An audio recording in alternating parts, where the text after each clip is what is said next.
بسم اللہ الرحمن الرحیم۔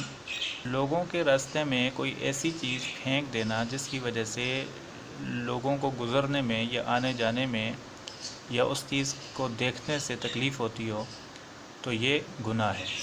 راستے سے تکلیف دہ چیز کا ہٹا دینا یہ ثواب کا کام ہے۔ ایک حدیث میں ہے کہ ایک شخص لوگوں کے راستے سے گزرا جہاں پر کسی درخت کی ٹہنی پڑی ہوئی تھی، تو اس نے کہا کہ میں اسے ضرور لوگوں کے راستے سے ہٹاؤں گا تاکہ لوگوں کو تکلیف نہ ہو۔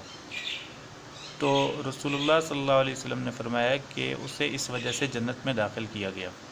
تو وہ اس وجہ سے جنت میں داخل ہو گیا کہ اس نے ارادہ کیا تھا کہ میں اس کو ہٹاؤں گا، یہ ہٹا دیا، تو اللہ پاک نے اس کو اس تکلیف دہ چیز کو ہٹانے کی وجہ سے جنت میں داخل کر دیا۔ اسی طرح ایک اور حدیث میں ہے، رسول اللہ صلی اللہ علیہ وسلم نے فرمایا میں نے ایک شخص کو دیکھا کہ وہ جنت میں الٹ پلٹ رہا ہے اس درخت کی وجہ سے جو اس نے کاٹ دیا تھا، جس کی وجہ سے لوگوں کو تکلیف ہوتی تھی۔ ایک شخص رسول اللہ صلی اللہ علیہ وسلم کے پاس آئے اور عرض کیا یا رسول اللہ مجھے کوئی نصیحت کیجیے جس کی وجہ سے مجھے نفع ہو، فائدہ ہو۔